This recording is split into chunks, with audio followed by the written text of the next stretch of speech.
Hello students, welcome to exam गुरुजी।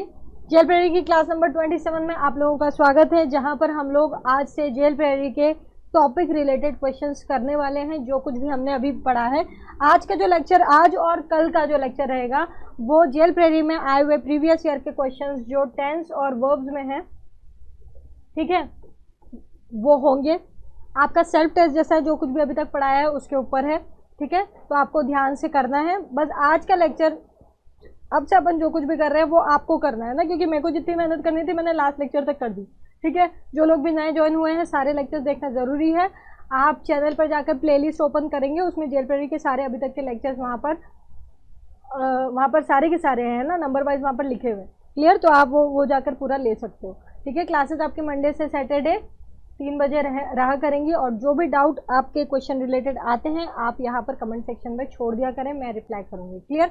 चलिए start करते हैं टाइम वेस्ट ना करते हुए।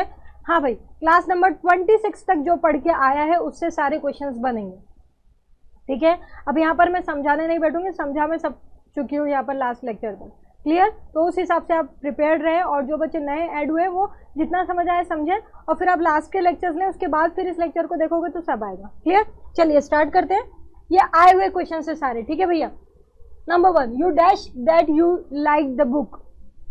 You dash that you like the book. हाँ भाई, सेड, सेइंग, टेल्स, टेलिंग, कुछ नहीं है। ये क्वेश्चन जो है आपके स्ट्रक्चर्स पर है, ठीक है, आपके स्ट्रक्चर्स पर है। एक बात बताओ, ऐसा कोई स्ट्रक्चर तुमने पढ़ा क्या कि सब्जेक्ट और डायरेक्ट V1 में ING हो गया? ऐसा कोई स्ट्रक्चर देखा क्या? नहीं, कुछ ना कुछ हेल्पिंग वर्ब यहाँ पर आया है, तब फिर उसके बाद ING आया है ना। तो भैया ये आपका सब्जेक्ट है, इसके जस्ट बाद ING आ सकता है क्या? ऐसा कोई स्ट्रक्चर होता है क्या? नहीं होता, इसलिए B और D आपने पहले उड़ा दिया। अब मैं इसको चेक करती हूँ, टेल्स को। क्या मैं टेल्स लिख सकती हूँ? भाई मान लीजिए कि ये जो क्वेश्चन है अगर प्रेजेंट इंडेफिनेट में होता तो यू के साथ वर्ब में SES लगता है क्या? नहीं लगता।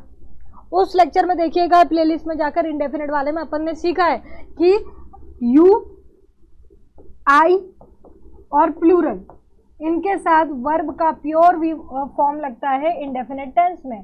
प्रेजेंट इंडेफिनेट टेंस की बात कर रही हूँ, ठीक है।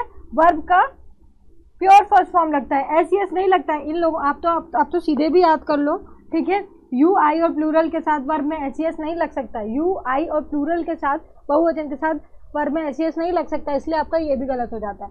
ये ठीक है, V2 हो सकता है ये पास्ट इंडेफिनेट का हो, कोई दिक्कत वाली बात नहीं है, ठीक है। आगे भी पास्ट इंडेफिनेट ही चला है तो हो सकता है आगे ये पहला वाक्य भी आपका पास्ट इंडेफिनेट का हो, कोई दिक्कत वाली बात नहीं, ठीक है। तो ऐसा स्ट्रक्चर होता है, सब्जेक्ट पर प्लस V2, यू सेड, उसने कहा, हो सकता है। तो ये पूरी तरीके से मैच हो रहा है, किसी भी तरीके से गलत नहीं हो रहा है, ठीक है। ऐसा ये स्ट्रक्चर गलत है और ऐसा कोई स्ट्रक्चर होता ही नहीं, इसलिए आपका आंसर अपने आप आ गया, ईजी है।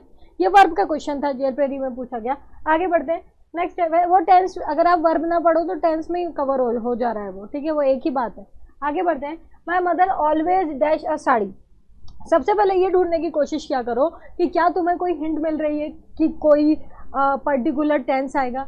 अब मुझे यहाँ पर ऑलवेज मिल रहा है, ठीक है। ऑलवेज मतलब हमेशा, मतलब यहाँ पर कोई ऐसी बात हो रही है जो कुछ रेगुलर सी हो रही है ना।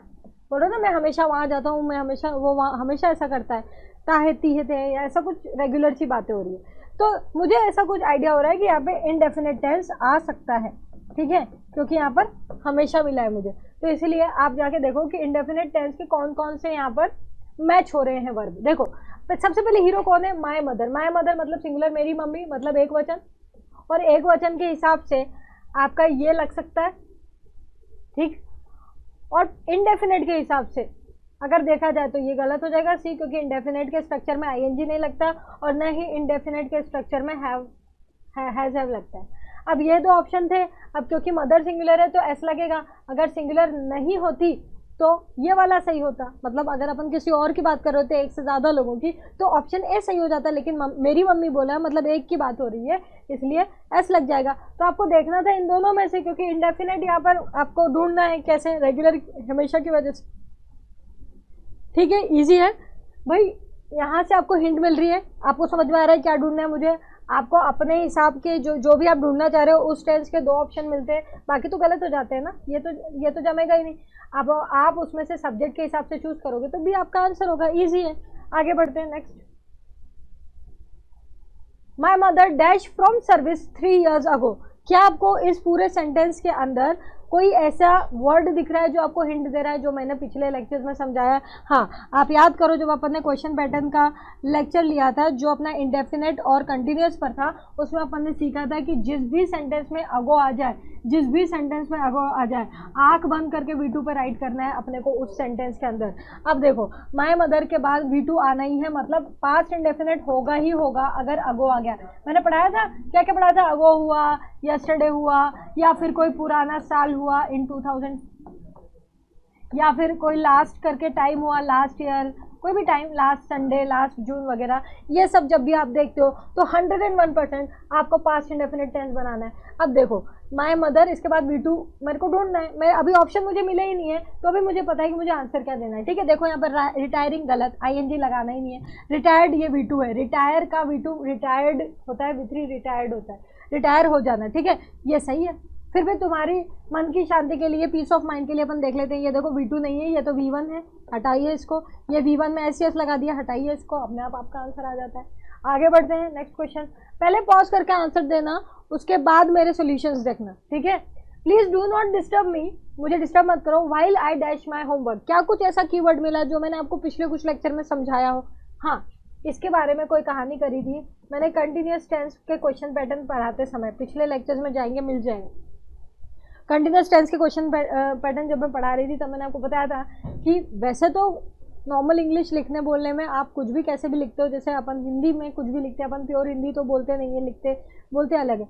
लेकिन अगर सिर्फ ग्रामर और MCQs और एग्जाम पॉइंट ऑफ व्यू से देखें तो आपके 99% क्वेश्चन जो आपके जेल प्रेरी में, तो आपको टेंशन लेना ही नहीं है। वो अगर और ज़्यादा डीप में जाते हैं तो वो बैंक SSC लेवल आता है, ये आपका लेवल नहीं है। और ना ही 200% उसमें से कुछ नहीं पूछेंगे। इसलिए आपको बस इतना सा ध्यान रखना है कि वाइल जब भी आए तो मुझे उससे रिलेटेड जो उसका क्वेश्चन जो है उससे रिलेटेड आपको क्या करना है, कंटिन्यूअस टेंस लगा देना है, कंटिन्यूअस टेंस लगा देना है।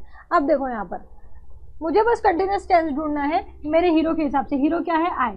तो अब मुझे कोई भी, भले प्रेजेंट है, पास्ट है, जो भी है, देखो आगे क्या है, डू नॉट अपने को क्या बता रहे कि प्रेजेंट है, तो पीछे भी प्रेजेंट ही होना चाहिए। M करके कुछ V1 ING ऐसा कुछ मिल जाए अगर अपने को। देखो सर्च करते हैं, ठीक है, देखते हैं। डन तो आना ही नहीं है क्योंकि कंटिन्यूअस टेंस चाहिए। इधर भी कंटिन्यूअस टेंस नहीं है, इधर है लेकिन हेल्पिंग वर्ब का है। हेल्पिंग वर्ब के बिना कंटिन्यूअस टेंस कैसे आएगा? इसलिए ये भी गलत है, ये आंसर आपका सही है। देख, अरे इजी सी बात है। वाइल देखा, वाइल देखा तो आपको याद आया कि मैम ने बताया था कि वाइल आए तो अपने को कंटिन्यूअस के कोई से भी टेंस यूज कर सकते हैं। अब कोई से भी मतलब कोई से, वैसे तो आपका डायरेक्ट आंसर आ जाएगा, आप बिना कुछ चेक करोगे तो भी आपका आंसर आई एम डूइंग आ जाएगा। लेकिन फिर भी अगर आप कंफ्यूज हो रहे हो या यहाँ पे वॉज डूइंग भी होता तो तब भी आपका आंसर क्या होता? I am. ठीक है क्यों? क्योंकि यहाँ पर आपको हिंट दे दी गई है कि बाकी आपका काय में चल रहा है, प्रेजेंट में। डू नॉट लिखा है ना, do not means present indefinite है ना, डू डज कहाँ लगते हैं? प्रेजेंट इंडेफिनिट, तो आपको मिल जाता है। ठीक है, वैसे ऐसा कोई नहीं है, डायरेक्टली आपका आंसर यहाँ पर मिल गया है, कोई टेंशन वाली बात नहीं। ये एग्जाम में आया हुआ क्वेश्चन है और ये जो मैं बता रही थी ये मैं ऐसा अपना सोच के बता रही हूँ कि ऐसा हो गया तो भी वहीं पर राइट करना है क्योंकि यहाँ पर आपको हिंट मिल गई है कि प्रेजेंट है। क्लियर? आगे बढ़ते हैं, next 5th question. We dash her a beautiful dress last year. ठीक है, फिर कुछ ऐसा कोई कीवर्ड मिला क्या तुम लोगों को कि मैंने बताया हो कि यही वाला टेंस आएगा? मिल रहा है, देखो लास्ट प्लस टाइम मिला। और मैंने आपको क्या सिखाया था कि जहाँ पर तुम लास्ट प्लस टाइम देखो सीधा पास्ट इंडेफिनिट, मतलब सीधा आपको क्या ढूंढना है वहाँ पर? सब्जेक्ट के साथ V2। बस ऑप्शन में V2 ढूंढो, आंसर है। गिव, ये तो V1 है। गिव्स, ये भी वर्ब के फर्स्ट फॉर्म में SES है। गिव V2 है, आंसर आ गया। सब गलत। गिवन V3 होता है भाई। ठीक है, गिवन, गिव, गिव, गिवन, देना, गिव यानी देना, गिव V2, V3 गिवन। ठीक, प्योर V2 आपका यहाँ मिल गया, आंसर आ गया। ठीक है, आगे बढ़ते हैं, next question 6th question. We should not dash for form such as, from है वो, फॉर्म नहीं है, शायद मिस प्रिंट हो गया है वो, from making such a sacrifice. तो यहाँ पे श्रिंक के फॉर्म्स दे रहे हैं कि श्रिंक में सिकुड़ना या अपने आप को बचाना, बोल रहे हैं कि त्याग करने से अपने को बचना नहीं चाहिए। ठीक है, श्रिंक नहीं होना चाहिए। ओके, ये क्वेश्चन किसी ने डाउट सेशन में भी पूछा था। ठीक है, तो ये तब पूछा गया था जब मैं पढ़ा ही रही थी। ठीक, तो आप थोड़ा सा पेशेंस रखा करो। जेल प्रेडी के सारे ही क्वेश्चंस मैं यहाँ पे करा रही हूँ तो कुछ छूटेगा नहीं। आप क्वेश्चंस डालने लग जाते तो टेंशन मत लिया करो, वो थ्योरी चल रही थी, आगे आपके क्वेश्चन हो जाएंगे सॉल्व। ठीक है, चलिए। तो we should not dash from making such a sacrifice. तो यहाँ पर अपना जो आंसर है क्लास नंबर 20 जो फर्स्ट क्लास थी अपनी वर्ब एंड टेंसेस की, उसके इंपॉर्टेंट पॉइंट से कवर हो रहा है। इंपॉर्टेंट पॉइंट्स के 10वें पॉइंट में मैंने आपको, और बीच में भी विल शैल वाला भी एक पॉइंट था, उसमें मैंने समझा था कि कोई सा भी मॉडल हो उसके जस्ट बाद जो भी वर्ब आ रहा हो अगला वो प्योर V1 होना चाहिए। प्योर V1 मतलब उसमें SES मत लगा देना, उसमें ING मत लगा देना, उसमें वो V2 मत कर देना, वो V3 मत कर देना, ठीक, प्योर V1 होता है। दैट्स इट, आंसर आ गया। शुड आपका मॉडल है ना, sorry, should, would, can, could, may, might वगैरह सब मॉडल होते हैं, शेल, विल, है ना। अब ये नॉट लगा और यहाँ पर एक वर्ब आएगा। वर्ब कौन सा आएगा, ये आंसर है अपना, प्योर V1 आएगा। प्योर, सॉरी, ये रहा, प्योर V1 आएगा। ये मैंने कहाँ समझा रखा है, क्लास 20 के इंपॉर्टेंट पॉइंट्स में चले जाना, मेरी बात समझ आ जाएगी। अब श्रिंक यानी सिकुड़ना, ये V1 है, प्योर, आंसर आ गया। फिर भी तुम्हारे पीस ऑफ माइंड के लिए आगे चेक कर लेते हैं, ये S लगा दिया इसलिए गलत है, ये श्रैंक V2 होता है और श्रंक V3 होता है, इसलिए ये दोनों भी गलत हो गए, आंसर आ गया आपका। ठीक है, अगला आगे बढ़ते हैं। नेक्स्ट है, ये आपको 4 सेंटेंसेस मिल रहे हैं, वो आपसे बस ये जेल प्रेरी के क्वेश्चंस हैं, ठीक है, आप क्रॉस चेक करिएगा, अगर ये सॉल्व करने आ रहे हैं मतलब बढ़िया प्रिपरेशन हो गई है, ठीक है। हाँ भाई, तो ये 4 सेंटेंसेस हैं, इसमें से एक ही सेंटेंस सही है, बाकी गलत है, ठीक है। आराम से पढ़ के देख लो, पॉज करके देख लो, मैं फिर आंसर बता रही हूँ, फिर देखना है ना, पहले खुद आंसर दे देना। ओके, तो चलिए स्टार्ट करते हैं। Mohan did not borrow, borrow means उधार लेना, anything from his neighbours. Mohan did not borrow something of his neighbors. Mohan did not borrow anything from neighbors. और Mohan did not borrow something from his neighbors. हाँ भाई, तो जल्दी से इसको देख लेते हैं। Mohan did not borrow। अब सबसे पहले तो अपन ये चेक करते हैं कि क्या चल क्या रहा है। मोहन, क्या क्या सेम है, मोहन मोहन मोहन, अब इसमें क्या अलग देखूँ, did not did not did not did not, इसमें भी अलग देखने की जरूरत नहीं है। लेकिन हाँ, इसको देखते ही मुझे एक बात समझ में आ गई है कि हमने क्लास 20 में इंपॉर्टेंट पॉइंट्स में ये पढ़ा था और इंडेफिनिट टेंस में भी ये पढ़ा था कि डू, डज, डिड जब हेल्पिंग वर्ब बन के आए तो इनके आगे आने वाला जो वर्ब होगा वो प्योर V1 होता है, प्योर V1 होता है, प्योर V1 होता है। तो अब जो वर्ब आने वाले, बोरो में सुधार लेना, ये वर्ब है, ठीक है। तो वर्ब कौन कौन से प्योर V1 है, ये प्योर V1 है तो इसको रखते हैं, ये प्योर V1 है तो इसको रखते हैं, ये V1 नहीं है, ये V1 नहीं है, तो आपके ये दोनों सेंटेंस पहले ही गलत हो गए भैया। यहाँ पर मैं आपको एक बात क्लियर कर देती हूँ, ये आपका सिर्फ टेंस का क्वेश्चन नहीं है, ये पढ़ाए हुए किसी दूसरे टॉपिक का भी मिक्स क्वेश्चन है, इसमें डिटर्मिनर्स भी है, ठीक है, डिटर्मिनर्स मैंने पढ़ाए हैं, डिटर्मिनर्स भी है, ठीक है, ठीक है, यहाँ तक आ गए। अब anything from his neighbours, something of his neighbours, ठीक है। तो ध्यान रखना, एक तो ये है, ये 3 तरीके का क्वेश्चन है, देखना। यहाँ से तो तुम टेंस लगा लिए, तो टेंस की वजह से ये 2 ही चीज़ बची, टेंस लगा लिए तो टेंस की वजह से 2 ही चीज़ बची। अब क्वेश्चन बनता है ये प्रीपोजिशन और डिटर्मिनर्स का, ठीक है। आपको जो भी आता हो, अरे भाई प्रीपोजिशन तो मैम हमको आते ही नहीं, आपने पढ़ाई नहीं, अरे तो प्रीपोजिशन नहीं आता, डिटर्मिनर तो पढ़ा है ना, उसके हिसाब से आंसर देके बताओ। चलो पहले डिटर्मिनर्स को ही उठाते हैं, ठीक है। देखो, डिटर्मिनर्स में मैंने आपको सम और एनी का डिफरेंस बताया था। क्या डिफरेंस बताया था कि पॉजिटिव सेंटेंसेस में सम आता है और नेगेटिव सेंटेंसेस में एनी आता है। ये सेंटेंस पॉजिटिव था कि नेगेटिव था, नेगेटिव था, तो समथिंग आना चाहिए कि एनीथिंग आना चाहिए, एनीथिंग आना चाहिए, आंसर आपका ए हो गया। ये उन लोगों के लिए जो डिटर्मिनर्स पढ़े हुए हैं, तो यहाँ पर आपका वो नहीं चलेगा बहाना कि आपने प्रीपोजिशन नहीं पढ़ा इसलिए हमारा आंसर गलत हो गया। डिटर्मिनर्स तो पढ़ा है ना, तो उन लोगों को बहुत दिक्कत हो जाएगी जिन लोगों ने बीच बीच में से लेक्चर लिए हैं, ठीक है। इसलिए बोल रहा हूँ कि लेक्चर्स प्रॉपर करो, क्योंकि मिक्स टॉपिक्स आए हैं, मिक्स क्वेश्चन आए हैं टॉपिक्स के, ठीक, क्लियर। तो आंसर आ गया। और मान लीजिए किसी को डिटर्मिनर्स नहीं आता, प्रीपोजिशन की मीनिंग आता है, ठीक। तो यहाँ पर क्या बोलना चाह रहा है कि मैंने अपने पड़ोसी से कोई भी कुछ भी बोरो नहीं करा, उधार नहीं लिया, कोई भी चीज़ उधार नहीं ली, पड़ोसी से कोई भी चीज़ उधार नहीं ली। तो अगर आप यहाँ पर ध्यान दो, कि से के लिए क्या यूज़ होता है, फ्रॉम, ऑफ दूसरे सेंस में यूज़ होता है, ठीक है। ऑफ के सेंसेस बाद में प्रीपोजिशन पढ़ेंगे तब पढ़ाएंगे, लेकिन अपन नॉर्मली क्या बोलते हैं, फ्रॉम, ऑफ नहीं बोलते। सिंपल इंग्लिश में ही आपको समझ में आ जाता होगा स्पोकन में। तो अगर आपको फ्रॉम ऑफ करने चक्कर समझ में आ रहा है तो डिटर्मिनर्स आता है ना, उससे ही सॉल्व होगा क्वेश्चन, डोंट वरी। तो क्वेश्चन एक्चुअली में आपका डिटर्मिनर्स प्लस टेंस का था, या प्रीपोजिशन प्लस टेंस का था, या प्रीपोजिशन डिटर्मिनर टेंस जो आपको आता है उस हिसाब से था यार, लेकिन टेंस बेस था। उस टेंस की वजह से आप ये 2 ऑप्शंस निकाल पाए, टेंस की वजह से ही आप 2 ऑप्शंस निकाल पाए, क्लियर। चलिए आगे बढ़ते हैं, आंसर इसका ए है। आगे बढ़ेंगे, नेक्स्ट क्वेश्चन को देखो, फिर से 4 सेंटेंसेज हैं और आपको यहाँ पर सही वाले पर राइट लगाना है। पॉज करके सही करो, मैं आंसर देती हूँ यहाँ पर। देखो आई हैव, ये जो ये लिखा है ना, ये इसका मतलब होता है आई हैव, इसका शॉर्ट फॉर्म होता है ये, ठीक है, इसका शॉर्ट फॉर्म होता है।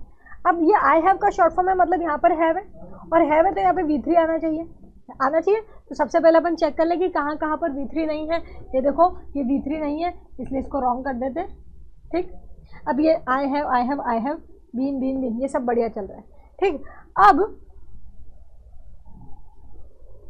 अब और क्या क्या हो सकता है, फ्रॉम लास्ट मंडे, भैया फ्रॉम तो नहीं आना है, फॉर भी नहीं आना, ये तो गलत ही हो गया, ठीक है, ये भी गलत हो जाएगा क्योंकि लास्ट मंडे लिखा है, मतलब सिंस आना चाहिए।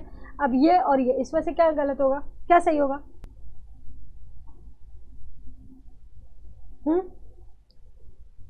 Since plus for plus time, since या फॉर टाइम, मतलब कौन सा टेंस आना चाहिए, has been working, had been working वाला होना चाहिए, परफेक्ट कंटिन्यूअस। आंसर आपका क्या हो जाता है, बी। आंसर आपका क्या हो जाता है, बी। देख लो, फिर से बता देती हूँ। देखो भाई हैव का शॉर्ट फॉर्म है ये, आई हैव का, हैव के बाद बीइंग तो आना ही नहीं, आपका पहला वाला तो वैसे ही गया, हटाओ इसको। अब आप देखो ये क्या बोल रहा है कि मैं इस रिपोर्ट पर लास्ट मंडे से काम कर रहा हूँ, देखो तो यही अर्थ निकल रहा है, और अगर ये अर्थ निकल रहा है तो आपको सीधा समझ में आ रहा है कि ये प्रेजेंट है तो प्रेजेंट परफेक्ट कंटिन्यूअस का स्ट्रक्चर होना चाहिए। अब तीनों को चेक करो, प्रेजेंट परफेक्ट कंटिन्यूअस का पूरा स्ट्रक्चर यही सही निकल रहा है, बी वाला। अब आप बोलोगे मैम बोलने की तो जरूरत ही नहीं है, देखो V3 आ गया, ING कहाँ है, गलत है, वैसे भी आगे चेक भी नहीं करना है, वैसे मैंने यहाँ पर भी चेक लगा दिया, ध्यान नहीं था, मुझे लगा कि यहाँ पे कुछ गड़बड़ हो रही है, पर तो इतने में ही हो गया खत्म। आपने पीछे देखा, पूरा अर्थ देखा, अर्थ में सिंस फॉर टाइम आ रहे हैं और प्रॉपर अर्थ निकल रहा है परफेक्ट कंटिन्यूअस का, उस हिसाब से तो हैव की वजह से बीइंग है तो गलती हो गया, और फिर ये अपना ING आई नहीं रहा, ये गलत हो गया, पूरा की पूरा स्ट्रक्चर जो परफेक्ट कंटिन्यूअस का मैच हो रहा है वो बी है। क्लियर है, आगे बढ़ते हैं। नेक्स्ट है शी हिट द की, इसमें भी सही वाला बताना भैया, देखो स्ट्रक्चर चेक करना है बस, प्रॉपर स्ट्रक्चर कौन सा है मीनिंग के हिसाब से, ठीक है। अब एक बात याद रखना बस, हाइड यानी होता है छिपाना, हाइड यानी होता है छिपाना, ये V1 है, इसका V2 होता है हिड, और इसका V3 होता है हिडन, ठीक है, छिपाने का। अब चलो आगे बढ़ते हैं, शी हिड, सब्जेक्ट और V2, ठीक है, शी हैज हिड, ये गलत हो गया, कैसे? अगर मान लो ये प्रेजेंट परफेक्ट होता, मान लो ये प्रेजेंट परफेक्ट होता तो हैज हैव के बाद तो V3 आता है ना, V3 देखो क्या होता है, हिडन न कि हिड, इसलिए गलत हुआ। यहाँ पर भी सेम बात है, हैज हैव हैड जब आते हैं हेल्पिंग वर्ब बन के तो थर्ड फॉर्म आता है, यहाँ पर भी हिडन नहीं है, गलत करो, यहाँ पर भी हिडन नहीं है, गलत करो, कितना ईजी था, कितना ईजी था। हैज हैव हैड के बाद V3 आता है, जो तीनों के तीनों गलत हो गए। अब यही बचता है भैया, सब्जेक्ट के बाद V2 तो आ सकता है ना, हो सकता है कि वो पास्ट इंडेफिनिट हो, हाँ हो सकता है, उसमें कुछ ऐसा कीवर्ड तो लिखा नहीं है कि यही होगा, ठीक है। बाकी अपना स्ट्रक्चर के हिसाब से गलत है, स्ट्रक्चर क्या है, हैज हैव हैड के साथ क्या आता है, V3 आता है, सब मैंने ये बेसिक वाला जो पहला लेक्चर था ना उससे ही सॉल्व हो रहा है। आगे बढ़िए, 10वां question, he has forgiven, same आपको लगाना है, सेम कॉन्सेप्ट है। देखो क्या सीखा था अभी अपन ने, हैज हैव हैड जब हेल्पिंग वर्ब बन के आते हैं तो उनके बाद आने वाला वर्ब थर्ड फॉर्म में ही होना चाहिए, पहले वो चेक कर ले, ये लड़का है, सबसे पहले तो लड़के के हिसाब से हैज हैव कहाँ पर सही लगा है, भाई लड़का सिंगुलर है ना, लड़का सिंगुलर है तो हैव क्या कर रहा है, इसलिए पहले ये CD गलत, सही बोल रही हूँ, लड़का सिंगुलर है तो हैव क्या कर रहा है, CD गलत, ठीक, सही बोल रही हूँ। अब आगे देखो, हैज के बाद फॉरगिव लिख दिया, ये भी गलत, आंसर ये सही। कैसे मैम, क्या बोल दिया ये आपने, फॉरगिव यानी माफ करना, देखो ये फर्स्ट फॉर्म है, माफ करना, ठीक है, ये अपना फर्स्ट फॉर्म है, ये सेकंड फॉर्म है, और सेकंड फॉर्म नहीं होता है हैज हैव हैड के बाद थर्ड फॉर्म होता है, थर्ड फॉर्म होता है फॉरगिवन, ठीक है, ये देखो ये थर्ड फॉर्म है, ये बराबर लिखा है उसने, स्ट्रक्चर बस बेसिक, वो भी बेसिक, इतनी क्लासेस ली उससे भी नहीं चला, बेसिक स्ट्रक्चर, ठीक है। आगे बढ़ो, the quarrelsome lady have been shouting since morning, सुबह से चिल्ला रही है, क्वारलसम मतलब झगड़ालू, क्वारलसम मीन्स झगड़ालू। अब देखो सबसे, अरे ये तो इतना सारा क्वेश्चन है, देखो किसके बारे में बात हो रही है, झगड़ालू लेडी, एक ही है ना, लेडी लिखा है, अगर एक से जाता होता तो लेडीज लिखते हैं, मतलब सिंगुलर की बात हो रही है, तो ये बताने की कोशिश करेंगे कि कुछ परफेक्ट वाला कोई सा टेंस चल रहा है, तो अगर सिंगुलर है तो हैज लगेगा कि हैव, पहले बताओ, हैज लगेगा ना सिंगुलर है तो देखो ये भी गलत, ये भी गलत, क्योंकि आप इतना देखो ना, इतने में ही गलत हो गया। मैं फिर बोल रही हूँ, यहाँ पर आपको बता रही हूँ, आप बस इतना सेंटेंस पढ़ो, इतने में ही सब आपका आंसर निकल जाएगा। आगे नहीं भी पढ़ोगे तो भी कोई दिक्कत नहीं है। देख लो जरा, एक क्वारलसम लेडी की बात हो रही है, ये सिंगुलर, लेडी सिंगुलर है। हैव क्या कर रहे हैं यहाँ पे, हटाओ इसको, हटाओ इसको, हटाओ इसको, ये सही है, ये लगा दिया। आगे चेक ही नहीं करना, इतना इजी है। वो दिखने में इतने बड़े बड़े क्वेश्चन है, जीएलपीटी का लेवल बहुत कम है, ठीक है। They have been trying to complete their work, ये देख लो फटाफट से, सेम टू सेम देख लो। देखो सीडी तो पहले गलत कर दे अपन, आई होप आपको समझ में आया होगा क्यों करने का बोल रही हूँ। ये दे है लगता है मैम, मैं तो सही तो लगाया इन्होंने, बहुवचन के हिसाब से सही लगाया भाई। तो ये हेल्पिंग वर्ब है, और हैज अ वर्ब जब हेल्पिंग वर्ब बन के आते हैं तो आगे आने वाला वर्ब क्या होता है, थर्ड फॉर्म में। ये थर्ड फॉर्म दिख रहा है आपको, क्या ये थर्ड फॉर्म दिख रहा है आपको, बताओ ना इसको। अब अगला आगे बढ़ते हैं, ठीक है, ए और बी पर चलते हैं। हैव बीन बढ़िया लिखा है मैंने, ट्राइंग अच्छा लिखा है, टू कंप्लीट देयर वर्क यहाँ तक तो बिल्कुल एक जैसा ले लिया, ठीक। अब जो भी गड़बड़ है वो इन दोनों में से। अब क्या आप इसको सॉल्व नहीं कर सकते, इसको सॉल्व नहीं कर सकते। इसका स्पेशल लेक्चर मैंने परसों वाले लेक्चर में लिया था, ठीक है, इसके पहले के पहले वाले लेक्चर में, ठीक है। ये 27 है ना, 25th लेक्चर में लिया था, फॉर और सिंस का डिफरेंस बताया था। जिन्होंने अच्छे से पढ़ाई की थी उनको पता है कि ये वाला आंसर सही है और बी गलत है। पॉइंट ऑफ टाइम के लिए सिंस और पीरियड ऑफ टाइम के लिए फॉर, और इसको बहुत अच्छे से मैंने आपको लेक्चर नंबर 25 के लास्ट में समझाया। जिन्होंने नहीं देखा है जाके देख के आइए, ठीक है। आगे बढ़ते हैं, नेक्स्ट है 14। फिर इनमें से कोई सा भी सेंटेंस है जो सही है उसको आपको राइट लगाना है। देखो, अरे यार बहुत इजी है। शी मतलब सिंगुलर, सिंगुलर है तो ये हैव क्या कर रहे हैं इसके साथ, इसलिए सी डी फिर गलत हो गया आपके। अब जो है इसमें से आपको देखना है, ये बोल रहे हैं कि वो स्ट्रेस से, परेशानी से बहुत सफ़र कर रही है, ठीक है, वो परेशानी से बहुत सफ़र कर रही है। तो यहाँ पर हैज़ बीन सफरिंग होगा, ठीक है। अपना जो स्ट्रक्चर है परफेक्ट कंटिन्यूस का वो ये है, ठीक है, ये आपका आंसर हो जाएगा। ये वो सफ़र कर रही है। आगे बढ़ते हैं, नेक्स्ट है she has been listening, same to same सा क्वेश्चन है भाई। तो ये शी सिंगुलर है, आपका हैव क्या कर रहा है, आपका सी डी पहले गलत हो गया, ठीक है। अब यहाँ पर भी वो सेम चल रही है, यहाँ देखो, यहाँ तक कहानी पूरी सेम है, ये म्यूजिक तक, ठीक है। अब आप इतना इतना एरिया देखो, जो भी गड़बड़ है वो इतने में है, ठीक है। आपको फॉर सिंस का मैंने डिफरेंस समझाया है अच्छे से 25वें लेक्चर में, ठीक है। जब भी पूरा पूरा अवधि मिलता है या फिर unit of time, or unit of time है ना, यूनिट ऑफ टाइम मतलब क्या, फॉर, फॉर मतलब आपका फर्स्ट वाला सही हो गया, ठीक। अगला आगे बढ़ते हैं, नेक्स्ट क्वेश्चन। फिर इनमें से एक सेंटेंस सही है उस पर राइट लगाना है, क्लियर। हाँ भाई, फिर आखिरी के सी डी गलत, सही बोल रही हूँ ना। अब क्या करना है, ये आंसर आपको लगाते जाना है, मैं तो सिर्फ आपको हेल्प कर रही हूँ, सिर्फ सॉल्यूशन बता रही हूँ। जितनी मेहनत थी मैंने लास्ट के 4-5 लेक्चर में कर दी, ठीक है। ये सिंगुलर है नहीं, इसके साथ हैव क्या कर रहा है, हैव गलत है, ठीक है, इसलिए अपन ने पहले ही उड़ा दिया। अब यहाँ पर यहाँ तक ये लोग लेके आए यहाँ तक, ठीक है।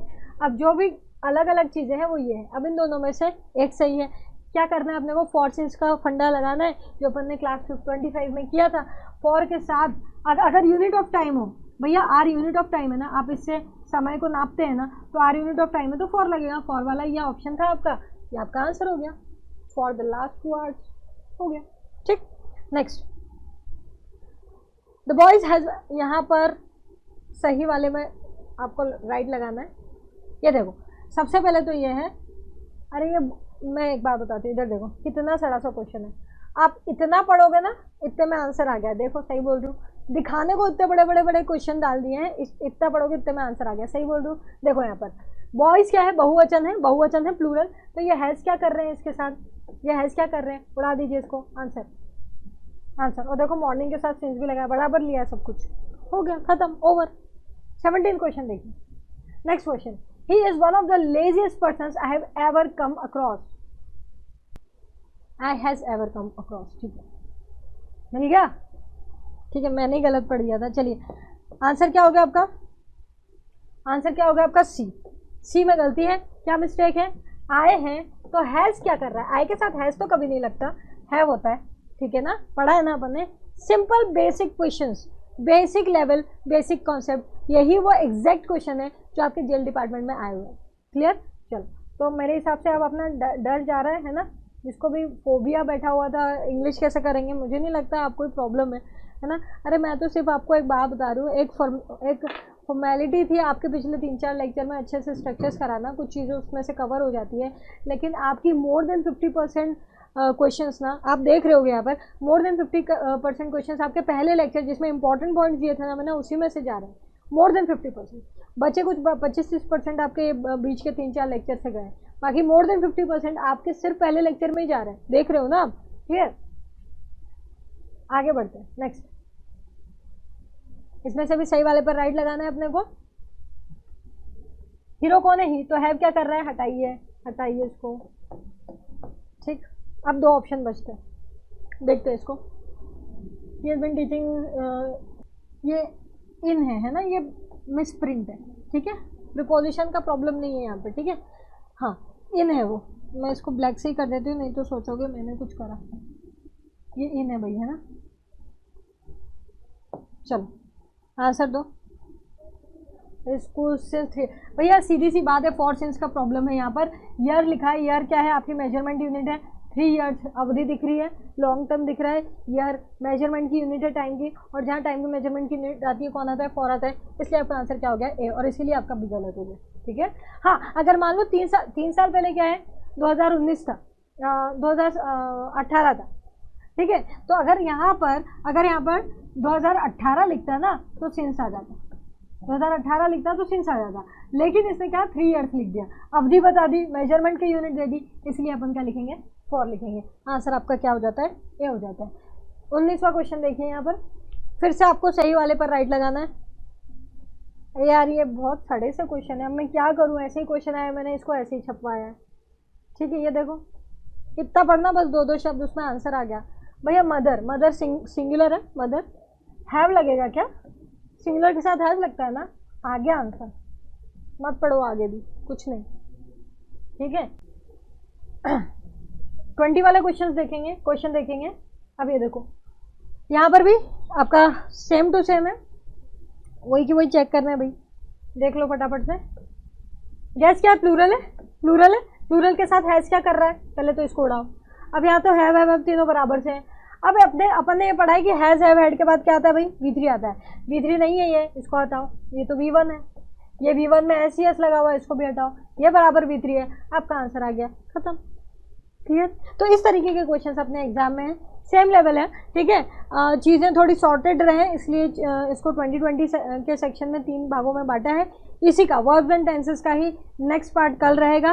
कल फिर से 20 क्वेश्चंस जो आए हुए हैं एग्जाम में, उसको इसके अलावा जो आए हुए हैं उनको अपन लेने वाले हैं। अगर आज नहीं बना है तो आज के सॉल्यूशंस देखना, कल पूरे 20 आउट ऑफ 20 आने चाहिए, ठीक है।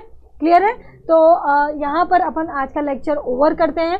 क्लासेस आपकी रेगुलर रहेंगी, आपकी पूरा इन्फॉर्मेशन है। जो लोग भी नए ऐड होते हैं रेगुलर एक ही चीज़ पूछते रहते हैं, इसलिए उन लोगों के लिए जेपी की टेस्ट सीरीज अवेलेबल है। आप टेस्ट सीरीज लेकर आपका सेल्फ टेस्ट भी ले सकते हो, वो ज़्यादा अच्छा रहेगा भैया, है ना। एग्जाम के लिए मॉक टेस्ट देना ज़्यादा अच्छा रहता है, आदत होने लग जाती है तो एग्जाम में ऐसा नया सा नहीं लगता, घबराहट नहीं होती है, ठीक है। और आपको अपना सेल्फ एनालिसिस भी हो जाता है। साथ ही में इंग्लिश के जो पेड कोर्स वाले बच्चे हैं जो मुझसे रेगुलरली इन्फॉर्मेशन लेते रहते हैं, तो उनके लिए मैं बोलती हूँ, बार बार बोलती हूँ, वीडियो के लास्ट में देख लिया करो भैया। ये व्हाट्सएप नंबर है आपका, इमरजेंसी आप यहाँ पर मैसेज कर सकते हो, ये मैसेज प्रॉपर्ली चेक होते हैं। साथ ही में ये आपका हेल्पलाइन नंबर है, आप यहाँ कॉल कर सकते हो, लेकिन मंडे से सैटरडे के बीच ही कॉल करें, वो भी सुबह 10 से शाम 5 के बीच में, ठीक है। इसके अलावा आपको स्विच ऑफ मिलता है या फ़ोन अटेंड नहीं होता है तो मैं आपको यही बोल दूँ, है ना, कि इस टाइम में ही आप कॉल करें। क्लियर? आप एग्जाम गुरुजी ऐप से डायरेक्ट आप ऐप को अपना पेड कोर्स परचेस कर सकते हो। पेड कोर्स लेने के बाद आपको कोई भी कंप्लेंट्स या आपको कोई भी ऐसा प्रॉब्लम नहीं रहेगी। आपको कुछ क्वेश्चंस अगर आपको और ज़्यादा अच्छे लेवल पे पढ़ाई करनी है, प्रॉपर थ्योरी पढ़नी है, तो आपको पेड कोर्स यहाँ पर अवेलेबल है, वो आप लेकर ढंग से पढ़ सकते हो। खासकर वो बच्चे जो बिल्कुल बेसिक से सब चीज़ों को सीखना चाहते हैं। क्लियर है? तो यहाँ पर जाकर अपना आज का लेक्चर ओवर करते हैं, कल फिर से मिलेंगे। अगर आज नहीं बना तो कल बना लेना, ठीक है। सेम वही फंडे चल रहे हैं। क्लियर? तो मिलते हैं कल। Stay safe, stay blessed.